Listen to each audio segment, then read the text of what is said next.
이 시간에 우리 다 같이 하나님의 말씀 보시겠습니다. 오늘 하나님 말씀은 요한복음 4장 43절로 54절까지 있는 말씀이 되겠습니다.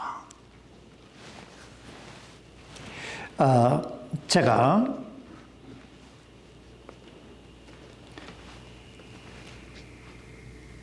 43절, 44절, 46절까지 말씀을 봉독해 드리겠습니다. 이제 이틀 뒤에 그분께서 거기를 떠나 갈릴리로 들어가시니 이는 예수님께서 친히 증언하시기를 대언자가 자기 고향에서는 아무 존경도 받지 못하느니라 하셨기 때문이라. 그때 그분께서 갈릴리에 이르시매 갈릴리 사람들이 그분을 받아들이니 이는 그들도 명절을 지키러 갔다가 그분께서 명절에 예루살렘에서 하신 모든 일을 보았기 때문이더라. 53절입니다. 이에 그 아버지가 그때가 바로 예수님께서 자기에게 내 아들이 살아있다 하고 말씀하신 그 시각인 줄 알고 그와 그의 온 집이 믿으니라. 이 시간 말씀 위해서 기도하십시다. 살아계신 아버지 하나님, 오늘도 하나님께서 우리를 사랑하셔서 하나님의 은혜의 보좌에 이렇게 나오게 하시고 하나님을 경배할 수 있는 놀라운 특권을 드리게 해주시니 감사합니다. 아버지 하나님, 오늘 이 시간 저희 마음, 저희 생각 주관해 주셔서 아버지가 원하시는, 하나님이 원하시는 그런 생애를 살아갈 수 있도록 주여 도와 주옵소서. 성령께서 우리 각 사람의 마음을 감아 감동하셔서 하나님께서 이 시간 우리에게 무엇을 원하시는가 발견하게 하시고 그 하나님의 뜻대로 살아갈 수 있도록 주여 권능의 손길로 우리 모두를 붙들어 주옵소서. 살아계신 우리 주 예수님의 이름으로 간절히 기도하옵나이다. 아멘. 착석해 주시기 바랍니다. 오늘 본 말씀은 예수님께서 어떤 귀인의 아들을 기적적으로 치유해 주시는, 고쳐주시는 그런 내용입니다. 지난주에도 말씀드렸듯이 우리가 예수님께서 행하셨던 이 기적들을 공부할 때 무엇보다 중요한 것은 이 기적을 계시적으로 받아들일 수 있어야 한다는 것입니다.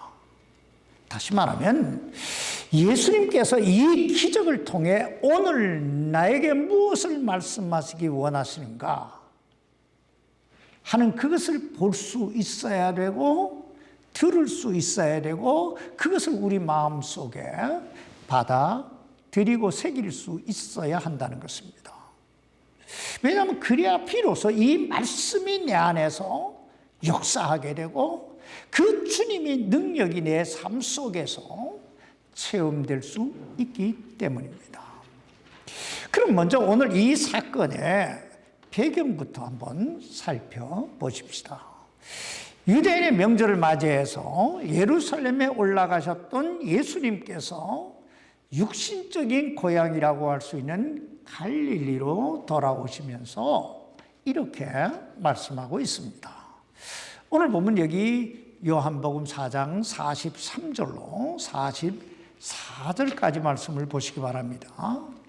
이제 이틀 뒤에 그분께서 거기를 떠나 갈릴리로 들어가시니 이는 예수님께서 친히 증언하시기를 대언자가 자기 고향에서는 아무 존경도 받지 못하느니라 하셨기 때문이라. 우리가 여기에서 주목해 봐야 할 말씀은 대언자가 자기 고향에서는 아무 존경도 받지 못한다 하신 주님의 말씀입니다. 여러분, 왜 주님은 대언자가, 선지자가 자기 고향에서는 아무 존경도 받지 못한다, 이렇게 말씀하셨을까요? 제가 결론부터 말씀드리면 선입견 때문입니다. 선입견 때문에. 여러분, 고향이 무엇입니까? 고향이란 자신이 태어나서 성장한, 자라난 곳이 고향입니다. 그러므로 고향이라는 그 사람에 대해 그 사람, 이렇게 다 그 사람에 대해 어느 정도 아는 사람들이 살고 있는 곳이 고향이에요. 근데 우리가 여기서 두 가지 우리 마음속에 새겨둬야 될 교훈이 있는데, 첫째는 우리가 보고 들은 그 사람에 대한 어떤 정보나 지식이 그 사람의 전부를 이야기하는 것이 아닐 수도 있다는 것입니다. 그러므로 내가 직접 보고 내가 직접 경험해 보기 전에는 다른 사람에 대해 이러쿵저러쿵 왈가왈부 판단하거나 평가하는 것은 대단히 위험천만한 일이라는 것입니다. 그 대표적인 예가 바로 예수님의 고향 사람들입니다. 우리가 성경 공부 시간에도 이야기했지만 마태복음 여기 13장 53절 이하, 그리고 마가복음 6장 1절 이하, 그리고 누가복음 4장 16절 이하에 보면 예수님께서 자신의 고향인 갈릴리에 가셔서 회당에서 하나님의 말씀을 가르치시는 장면이 나오는데, 예수님이 그 회당에서 하나님의 말씀을 가르치기 시작하셨을 때 그 고향 사람들이 깜짝 놀랍니다. 그러면서 어떻게, 어디서 저 사람이 저 놀라운 지혜와 저 놀라운 능력을 얻을 수 있었을까? 그러면서 저들이 이렇게 말합니다. 이 사람은 목수의 아들이 아니냐? 그의 어머니는 마리아가 아니냐? 그의 형제들은 야고보와 요새와 시몬과 유다라 하지 아니하느냐? 그의 누이들은 다 우리와 함께 있지 아니하느냐? 이 말이 뭐예요? 우린 저 사람 잘 안다는 거예요. 저 사람 목수의 아들이라는 거예요. 그러므로 저 사람을 우리가 메시아로 믿을 수가 없다는 거예요. 그래서 예수님을 배척합니다. 그래서 마태복음 13장 58절에 보면 이렇게 말씀하고 있습니다. 그들이 믿지 아니하므로 거기서는 능력 있는 일들을 많이 행하지 아니하시냐.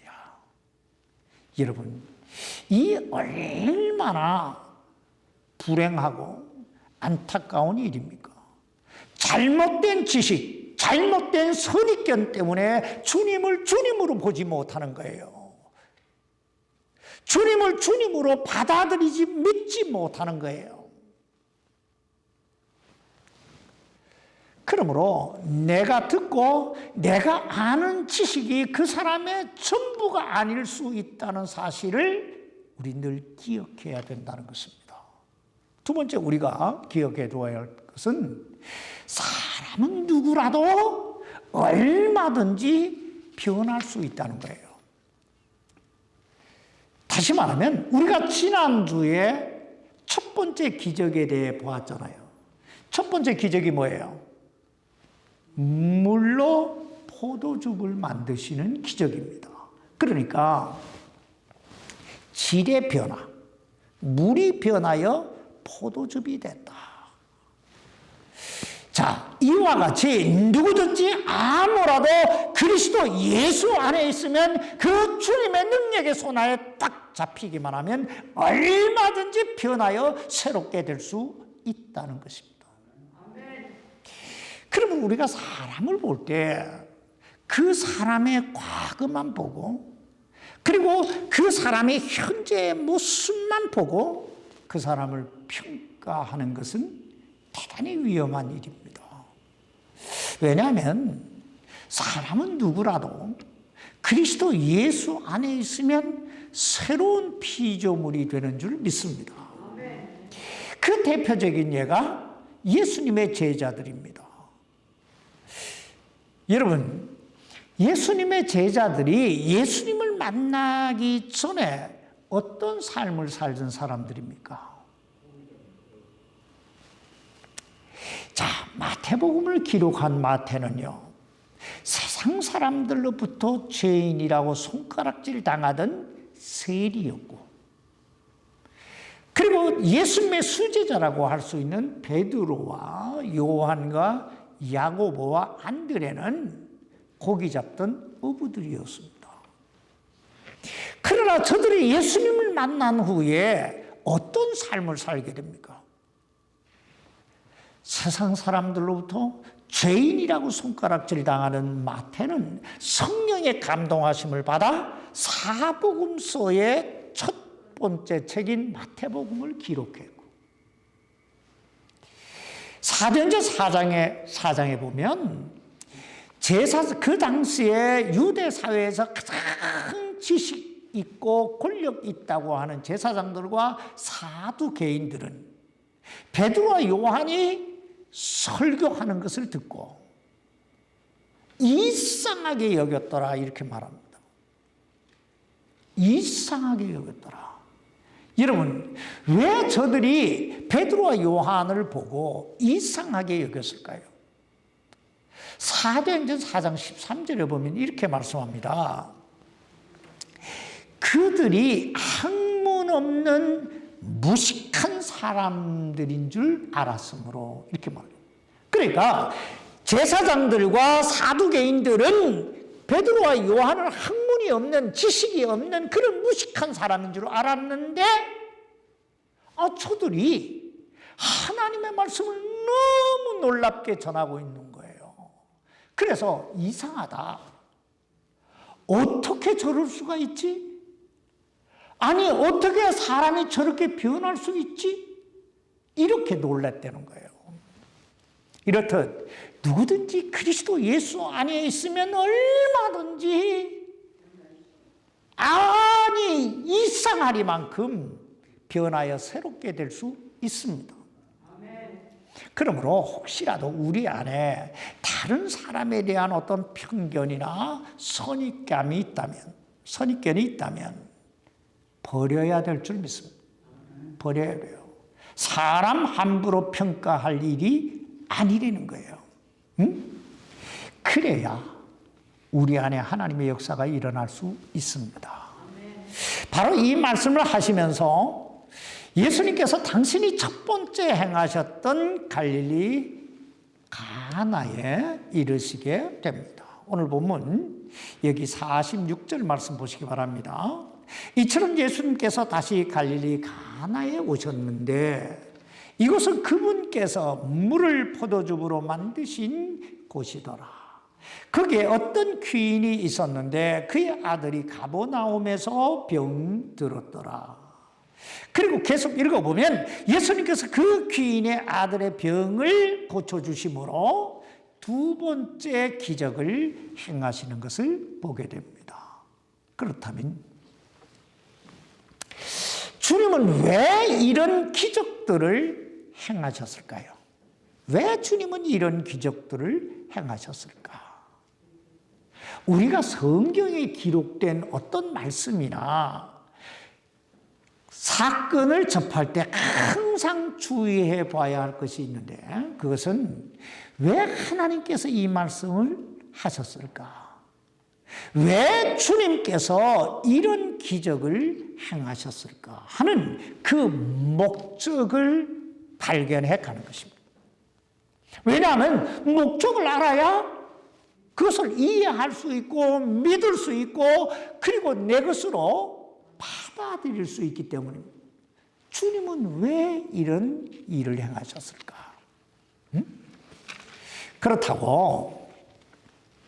그렇다면 주님께서 오늘 이 사건, 이 기적을 통해 우리에게 주시고자 하시는 메시지, 계시는 무엇일까요?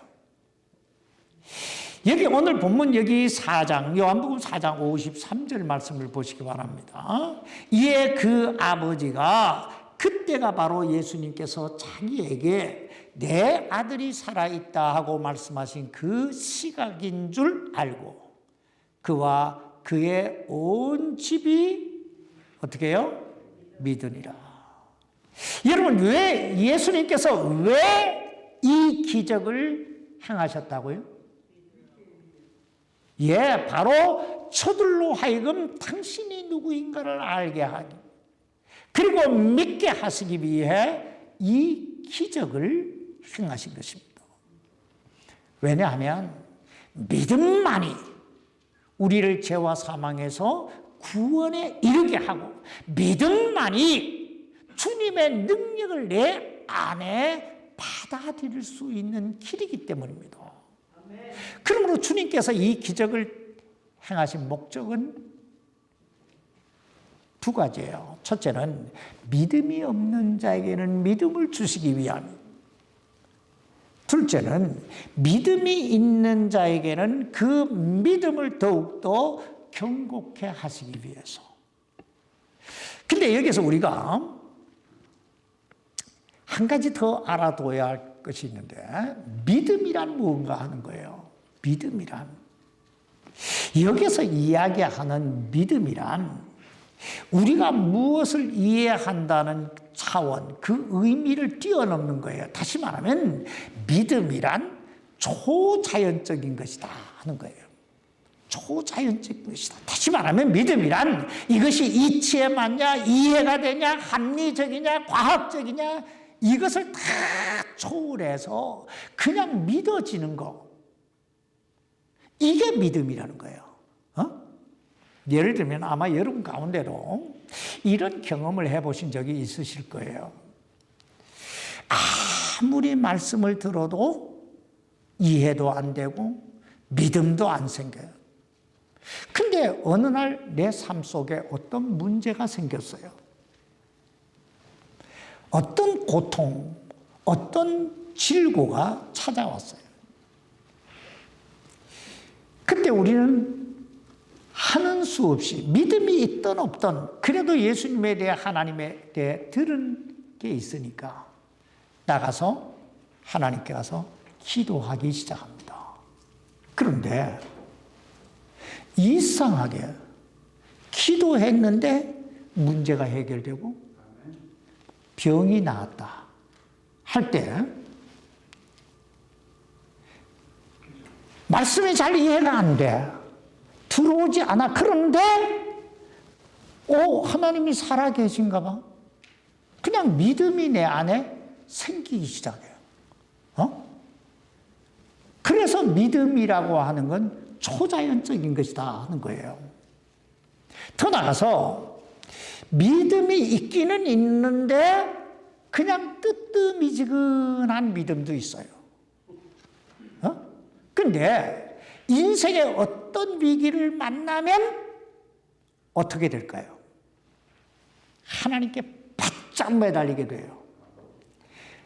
뜨뜻미지근한 믿음이라도 가지고 있다 보니까 하나님께 바짝 매달려요. 그래서 기적같이 그 위기의 문제가 해결함을 받았다고 할 때 그 믿음이 어떻게 될까요? 더욱더 견고해지겠죠. 근데 사실 제일 좋은 믿음, 제일 자연적인 믿음은, 좋은 믿음은 이 하나님의 말씀이 저절로 믿어지는 거예요. 저절로 믿어지는 믿음이 가장 좋은 믿음이에요. 왜냐하면 기적이라고 하는 게요, 언제나 문제로부터 시작되기 때문입니다. 문제로부터 시작되는 것이기 때문에 제가 그렇다고 기적이 나쁘다, 기적 같은 체험을 하는 것이 뭐 안 좋다? 그런 이야기 안 해요. 제가 드리고 싶은 말씀은 주님 앞에 너무 교만하지 마라. 뻣뻣하지 마라. 왜냐하면 사람은 강하면 강할수록 강한 체험을 해야 주님께 돌아오는 경우들이 있기 때문입니다.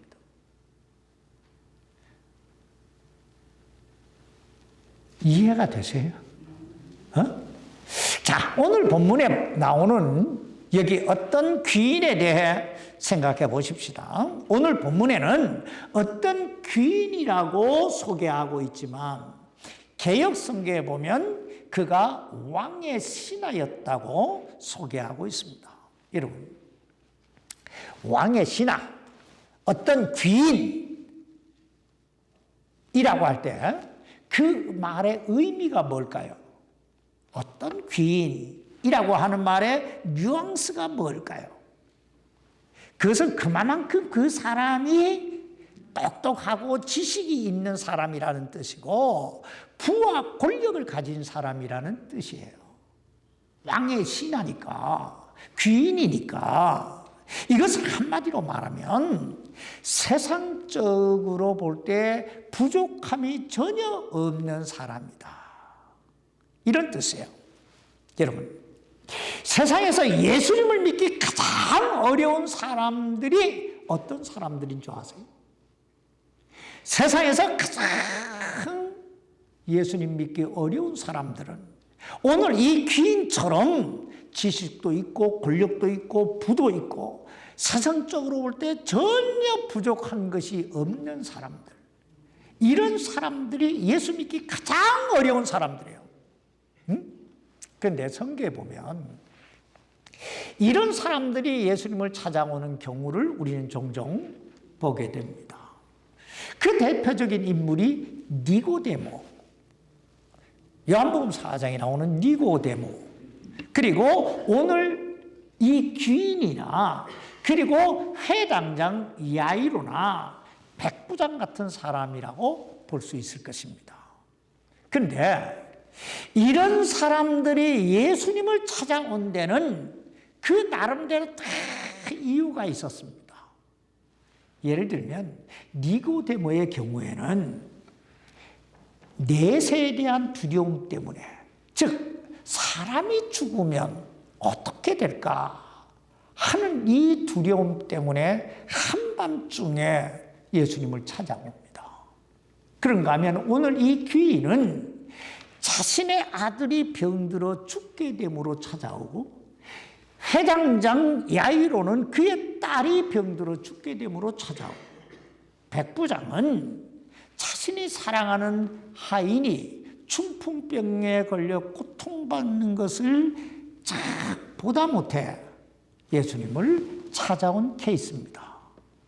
이렇듯 사람들이 예수님을 찾아온 것은, 이 사람들이 예수님을 찾아온 것은 자발적으로 예수님을 믿으려고 찾아왔다기보다는 그저 어쩔 수 없어서 자기 필요에 의해서 마지못해서 예수님을 찾아온 경우라고 볼 수 있습니다.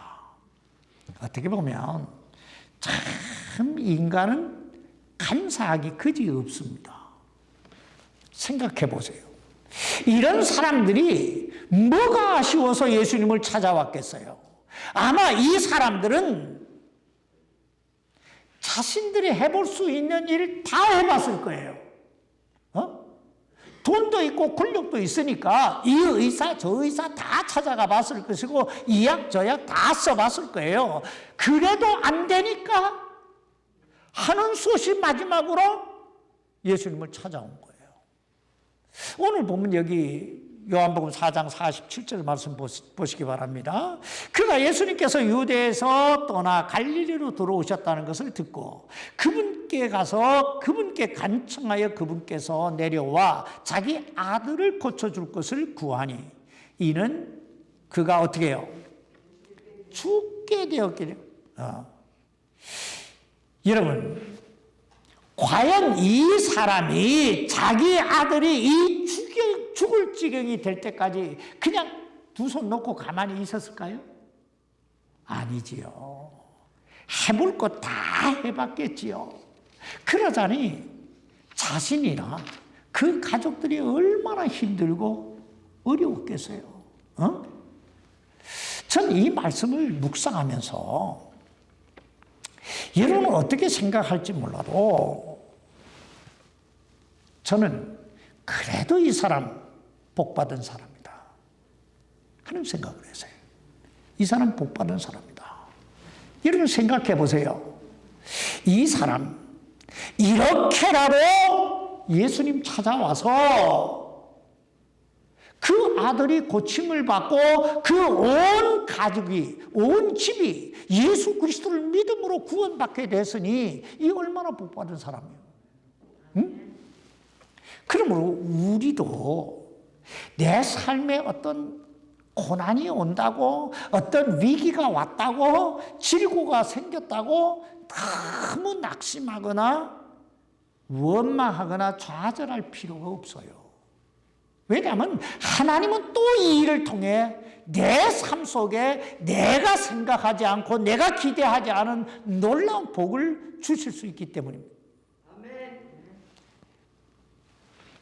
또 사실이요, 그게 없었다면 내가 주님을 만나지 못했을 수도 있는 거예요. 또 하나 우리가 여기 생각해 봐야 할 건 어떤 귀인, 이 귀인 자신이 병든 게 아니라 그 아들이 병들었다는 거예요.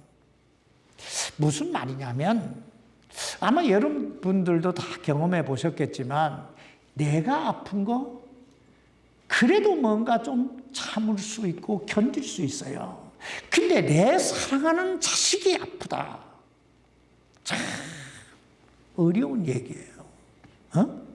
내가 아픈 게 차라리 낫지 이거잖아요.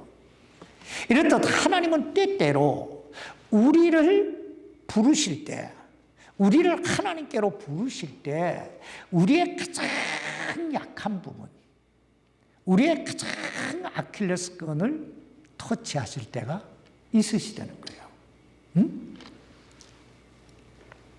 그러므로 편안할 때, 건강할 때, 잘 될 때, 안전할 때 더욱더 주님과 가까이 하시기를 바랍니다. 자, 아무튼 누구를 막론하고 하나님 앞에 나올 때는 다 그 동기가 있습니다. 그죠? 이유가 있어요. 그런데 처음부터 내가 예수님께 가서 예수님을 믿어야지, 예수님을 섬겨야지, 하나님의 뜻대로 살아야지 하고 예수님 앞에 나오는 사람은 한 사람도 없습니다.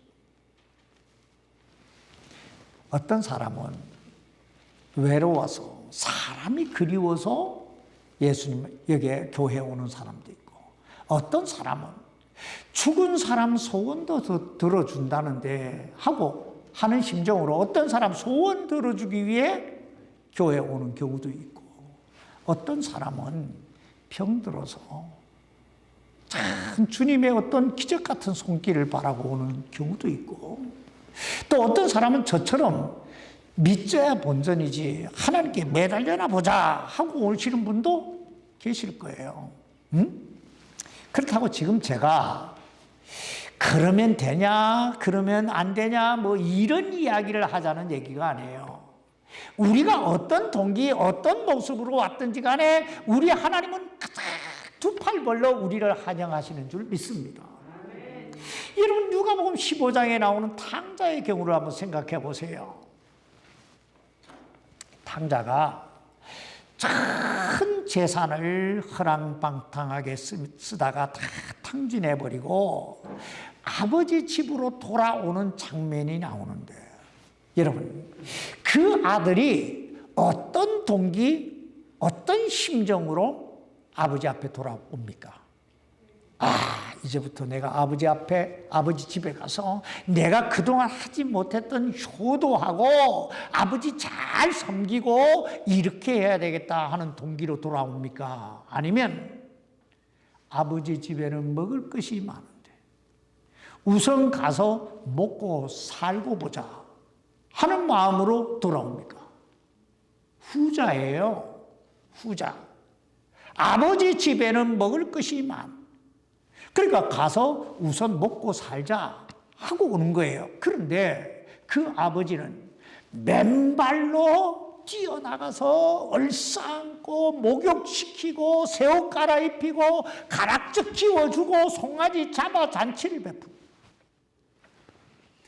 이와 같이 우리 하나님은 우리가 어떤 동기, 어떤 마음으로 주님 앞에 왔든지 간에 그 왔다는 사실 하나만으로 두 팔 벌려 환영하고 받아주시는 줄 믿습니다.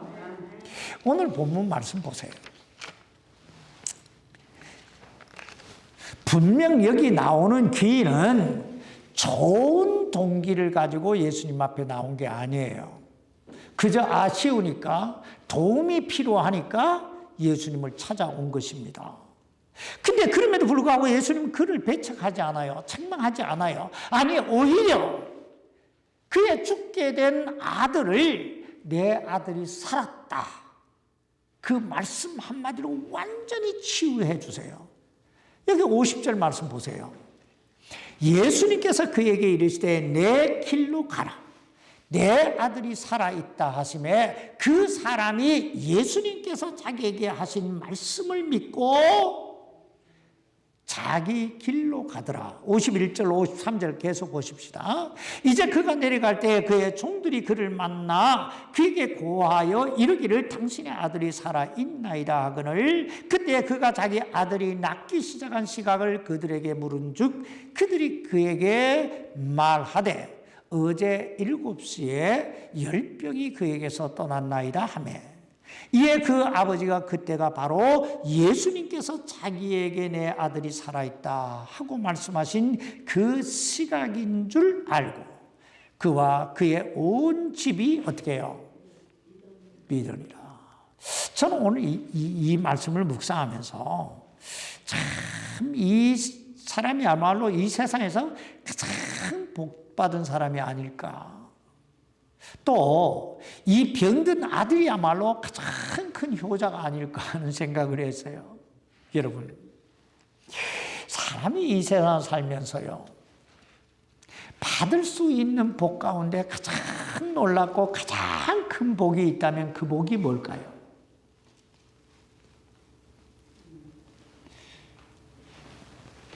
그것은 바로 예수 그리스도를 믿는 복이에요.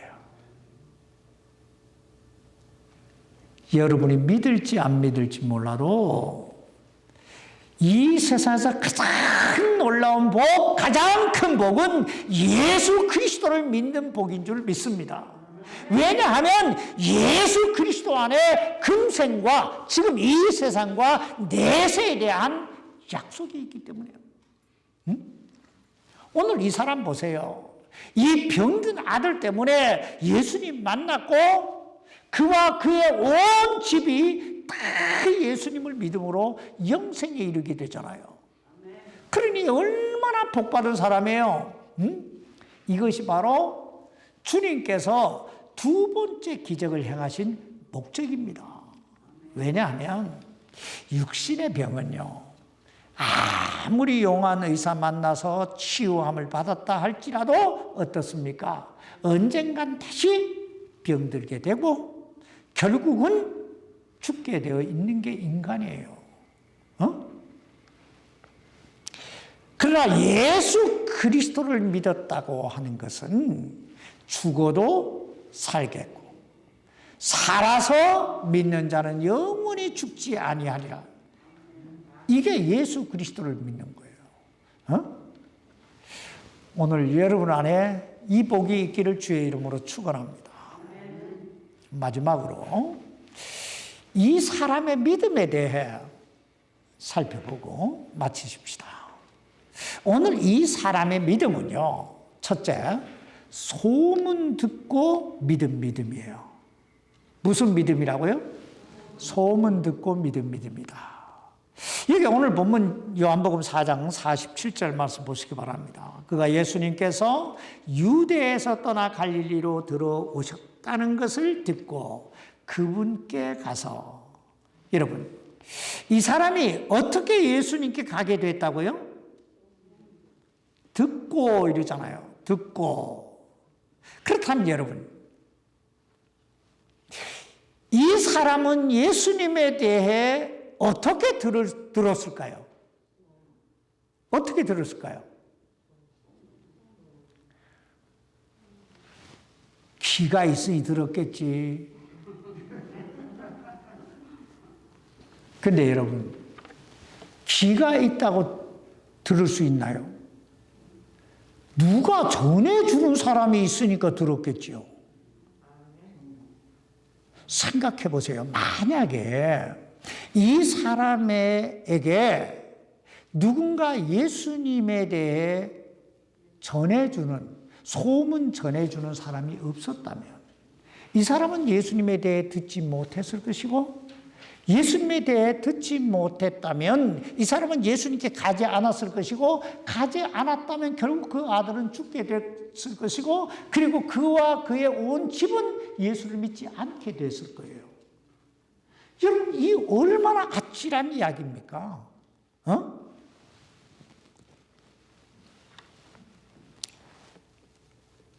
참 아찔한 이야기 아니에요?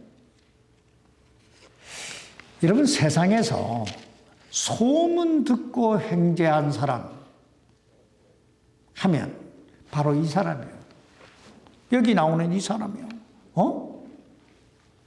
그러므로 여러분, 쓸데없는 소문 내지 말고, 쓸데없는 말하지 말고, 세상에서 가장 놀라운 보석, 이 입술을 가지고 예수 소문 퍼뜨리시기를 바랍니다. 예수 소문 퍼뜨려야 돼요. 여기에 생명이 있는 거예요. 여기에 가치가 있고 의미가 있는 거예요. 두 번째, 이 사람의 믿음은 행동하는 믿음이었습니다.